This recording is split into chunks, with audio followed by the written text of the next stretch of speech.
معزز سامعین گرامی قدر، رمضان گزر گیا لیکن رمضان کا رب ہمیشہ رہنے والا ہے۔ ہم نے رمضان کے اندر رمضان کے چند مضامین کو بیان کیا تھا۔ دوبارہ سیرت النبی کے حوالے سے جہاں رمضان سے قبل ہم گفتگو کر رہے تھے وہاں سے سلسلہ جوڑنے کی کوشش کریں گے۔ غزوہ بدر کے بعد احوال کو آپ کے سامنے رکھا تھا۔ یہ نبی کریم صلی اللہ علیہ وسلم کی سیرت کے جو باب ہیں ان کے اندر ایک نہایت اہم باب رسول اللہ صلی اللہ علیہ وسلم کے معجزات کا بھی ہے، اور بہت سے معجزات سیرت کے اندر ہم نے آپ کے سامنے رکھے۔ واقعہ معراج کے حوالے سے ہم نے آپ کے سامنے گفتگو کو رکھا، مختلف معجزات کو آپ کے سامنے رکھا، لیکن یہ ایک مستقل الگ نوعیت کا باب بھی ہے، اور اس حوالے سے میری ایک کتاب معجزات محمد رسول اللہ صلی اللہ علیہ وسلم بھی ہے۔ میرے بھائیو، رسول اللہ صلی اللہ علیہ وسلم کو جہاں پر قرآن پاک جیسا عظیم معجزہ عطا ہوا جس کے بارے میں رمضان میں کچھ ابھی ہم نے قرآن پاک ہی کے حوالے سے اس کا بھی صحیح حق ادا نہیں کیا، لیکن کچھ آپ کو اس بارے میں انفارمیشن پاس آن کی ہے۔ اس قرآن پاک کے علاوہ بھی نبی کریم صلی اللہ علیہ وسلم کو بے شمار معجزات عطا کیے گئے، اور ہم میں سے کوئی ایک بھی معجزے کا منکر نہیں ہے۔ یہ بات اور پروپیگنڈا کیا جاتا ہے جیسے یہ طبقہ فکر نبی کریم صلی اللہ علیہ وسلم کے معجزات کو نہیں مانتا، یہ بہت بڑا جھوٹ ہے۔ اور معجزات بنیادی طور پر نبیوں کو عطا ایک شہادت کے طور پہ، گواہی کے طور پہ دیے جاتے ہیں کہ ٹھیک ہے، اگر کوئی بندہ ایمان بالغیب نہیں لانا چاہتا، رسول اللہ نے خبر دی، اللہ نے وحی بھیجی ہے جبریل امین کے ذریعے، اگر کوئی اس بات کے اوپر یقین نہیں کرنا چاہتا تو حصی براہ راست کوئی معجزہ نبی سے تقاضا کر کے مانگ لیا جائے اور اس کو دیکھنے کے بعد ایمان کو قبول کر لیا جائے۔ یہ انبیاء کی سنت ہے، اور یہ اللہ رب العزت نے ہر نبی کو معجزے مستقل نوعیت کے بھی اختیار کیے اور جزوی بھی اختیار کیے۔ لیکن یہاں پر ایک بات میں کہنا چاہتا ہوں، رسول اللہ صلی اللہ علیہ وسلم کے معجزات کی حقیقت میں جو تعداد ہے، جس طرح رسول اللہ صلی اللہ علیہ وسلم سارے نبیوں کے سردار ہیں، تمام اولاد آدم کے سید ہیں، سارے نبیوں کے بھی سردار ہیں، اس لحاظ سے عمومی طور پہ یہ تو ہم سمجھتے ہیں کہ حضرت عیسیٰ کو بہت بڑا معجزہ دیا گیا، وہ اندھوں کو، کوڑی کو اور ٹھیک کر دیا کرتے تھے، مردوں کو بِإِذْنِ اللہ، اللہ کے حکم سے کھڑا کر دیا کرتے تھے۔ دیگر انبیاء کے معجزات بیان ہوئے، حضرت موسیٰ کا آپ کو پتہ ید بیضا اور عصا کا معجزہ معروف ہے۔ تو بعض لوگ یہ سمجھتے ہیں کہ شاید یہ معجزات نبی کریم صلی اللہ علیہ وسلم کو اس حیثیت سے عطا نہیں کیے گئے۔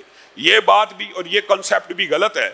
رسول اللہ صلی اللہ علیہ وسلم کے معجزات کو گننے کے اعتبار سے علماء نے بڑی لمبی چوڑی بحث کی ہے، جس کا خلاصہ آپ کے سامنے یہ ہے کہ نبی کریم صلی اللہ علیہ وسلم کو اللہ رب العزت نے 1200 کے قریب معجزے عطا کیے، اور بعض علماء کے نزدیک یہ معجزے 900 تھے، لیکن راجح موقف یہی ہے کہ مختلف اوقات میں، مختلف وقتوں میں رسول اللہ صلی اللہ علیہ وسلم کو 1200 معجزے عطا ہوئے، اور کسی اور نبی کو اس قدر تعداد میں معجزے عطا نہیں ہوئے۔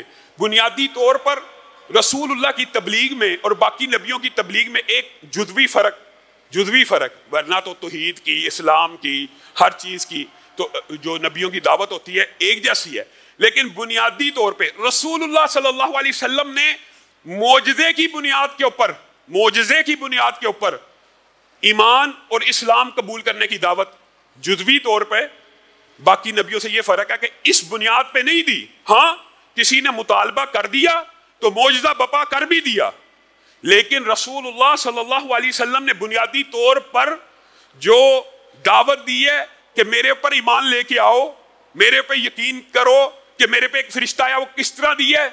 دیگر انبیاء نے بھی یہ دی ہے، لیکن دیگر انبیاء نے معجزے کو بطور حجت بھی پیش کیا ہے، رسول اللہ نے بھی پیش کیا ہے، لیکن بنیاد میں فرق ہے۔ رسول اللہ صلی اللہ علیہ وسلم نے اپنے کردار کو پہلے پیش کیا۔ رسول اللہ صلی اللہ علیہ وسلم نے اپنی پہلی ساری زندگی کو قریش مکہ کے سامنے رکھ کے کہا، اگر میں کہوں کہ اس پہاڑ کے پیچھے لشکر ہے، سب نے واقعہ سنا ہوا ہے، تو کیا تم یقین کرو؟ ہاں، یقین کریں گے۔ گویا رسول اللہ صلی اللہ علیہ وسلم نے اپنے ذاتی کردار کو سب سے پہلے پیش کیا کہ میں اگر مخلوقات کے بارے میں جھوٹ نہیں بولتا تو کیا اللہ کے بارے میں جھوٹ بول دوں گا؟ پھر بھی جب جب رسول اللہ صلی اللہ علیہ وسلم سے معجزے کا تقاضا ہوا، رسول اللہ نے اس کا بھی انکار نہیں کیا، لیکن بنیاد معجزے کو نہیں بنایا۔ ہمارے پاس تو یہ قرآن کا معجزہ موجود ہے، اس کی بنیاد کے اوپر بھی لوگوں کو ایمان قبول کر لینا چاہیے۔ اور رسول اللہ صلی اللہ علیہ وسلم سے جب قریش مکہ کے بڑے بڑے سرداروں نے معجزہ طلب کیا، یہ میرے بھائیو بڑا لمبا چوڑا باب ہے، جو اس حوالے سے مزید انفارمیشن اور معلومات لینا چاہتا ہے وہ حدیث کی کتب سے، معجزات کے ابواب اور سیرت کی کتب سے لے سکتا ہے۔ رسول اللہ صلی اللہ علیہ وسلم سے تقاضے ہوئے ہیں معجزات کے، اور بعض اوقات رسول اللہ صلی اللہ علیہ وسلم نے معجزات دکھائے بھی ہیں، لیکن امت کو اس راستے پہ نہیں چلایا کہ تم کرامتیں، معجزات اور کشف کے ذریعے لوگوں کو ایمان قبول کرواتے رہو۔ یہ امت کا مزاج نہیں ہے۔ رسول اللہ صلی اللہ علیہ وسلم سے جب قریش مکہ نے پوچھا تھا کہ اللہ کے رسول اگر آپ رسول ہیں، یہ جو چاند نکلا ہوا اس کو 2 ٹکڑے کر کے دکھا دیجئے، ہونا تو یہ چاہیے تھا کہ جب یہ پیکٹ ہو گیا، ایگریمنٹ ہو گیا، ابو جہل شامل ہے، بڑے بڑے قریش کے سردار شامل ہیں، توڑ کے دکھائیے۔ اور اگر توڑ کے دکھا دیتے تو چاہیے کیا تھا؟ ایمان لے آتے۔ اور معجزے کے بعد جو انکار کرتا ہے حقیقت میں اس کا بیڑا غرق ہو ہی جاتا ہے۔ رسول اللہ صلی اللہ علیہ وسلم نے کہا بتاؤ کیا چاہتے ہو؟ کہا فلاں پہاڑی کے پیچھے ایک ٹکڑا جائے، فلاں پہاڑی کے پیچھے۔ پہاڑ بھی خود متعین کیے کفار نے، پہاڑ بھی خود متعین کیے، ایک ٹکڑا ادھر جانا چاہیے، ایک ٹکڑا ادھر جانا چاہیے۔ تو رسول اللہ صلی اللہ علیہ وسلم نے انگلی کا اشارہ کیا، چاند 2 ٹکڑے ہو گیا، ایک ٹکڑا جس پہاڑ کے پیچھے کہتے تھے ادھر چلا گیا، دوسرا ٹکڑا ادھر چلا گیا۔ اقتربت الساعۃ وانشق القمر۔ اللہ تعالیٰ نے اس معجزے کو قرآن پاک میں یوں بیان کیا، اور کتنی ایگزیکٹ سچویشن بھی بیان کی۔ اب انہوں نے جب چاند کو 2 ٹکڑے ہوتے ہوئے دیکھا، چاہیے یہ تھا، ہوتا بھی یہی ہے۔ معاشرے میں بھی آپ دیکھ لیں، آپ کے سامنے کوئی آرگومنٹ رکھا جائے گا نا، یہ کریں، جب وہ آپ وہ کر دیں گے پھر نئی بات شروع کر دیں گے، اس کے اوپر ایمان نہیں لے کے آئیں گے۔ یہ عجیب طرز عمل ہے، پہلے کہتے ہیں آپ یہ کریں تو ہم مان جائیں گے، جب انسان وہ کر دیتا پھر نئی شرط لے آتے ہیں۔ رسول اللہ صلی اللہ علیہ وسلم کے ساتھ جب پیکٹ ہو گیا تھا چاند 2 ٹکڑے کر دو، تو اس کے بعد چوں چراں کی کوئی گنجائش وجود نہیں تھی۔ رسول اللہ صلی اللہ علیہ وسلم نے یہ کام اللہ کی مدد سے، عطا اللہ کی ہے، کر دیا۔ تو کیا کہنے لگے؟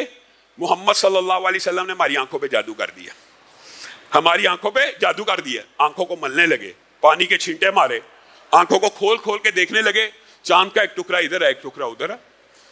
حیران و ششدر رہ گئے، کیا یہ جو ہے نا یہ جادو؟ اللہ تعالیٰ نے اسی بات کو قرآن پاک میں یوں بیان کیا کہ قیامت تو قریب آ ہی گئی، چاند تو اللہ رب العزت نے توڑ ہی دیا ان کے مطالبے پر، اور انہوں نے یہ نشانی دیکھی تو کیا کہا؟ کھلا جادو ہے۔ چاہیے تو یہ تھا کہ ہماری نشانی کو مان لیتے اور اتباع کرتے، پیروی کرتے، لیکن انہوں نے اپنی خواہش نفس کی، وہ جو شیطان نے ورگلا دیا۔ معجزے دیکھنے کے بعد بھی آپ بھی دعائیں قبول ہونے کے باوجود اللہ کے اوپر اس طرح ایمان نہیں رکھتے۔ اللہ نے سن بھی لی ہے، آپ کو یقین بھی آ گیا کہ رب ہے، پھر بھی ایمان کمزور ہے، پھر بھی یقین کمزور ہے، تو پھر بتائیے آپ کا اور ان کا کیا فرق ہے؟ یہ بھی اللہ کی نشانی ہوتی ہے دعاؤں کا قبول کرنا، دعاؤں کا قبول کر لینا۔ یہ بھی رسول اللہ صلی اللہ علیہ وسلم کی انگنت دعائیں جنہیں قبول کیا گیا، اور یہ بھی معجزات ہی کے باب میں سے۔ اور رسول اللہ صلی اللہ علیہ وسلم کے معجزات تو اتنے انگنت ہیں، انشاءاللہ سیرت کے اندر جہاں جہاں جو جو معجزہ آئے گا اس وقت بھی بیان کیا جائے گا۔ لیکن 1-2 جمعے میں چاہتا ہوں کہ رسول اللہ صلی اللہ علیہ وسلم کے معجزات کا جمالی جائزہ بھی لیا جائے، اور ان کے اندر سے جو فوائد نکلتے ہیں، جو باتیں نکلتی ہیں، وہ بھی آپ کے سامنے رکھی جائیں۔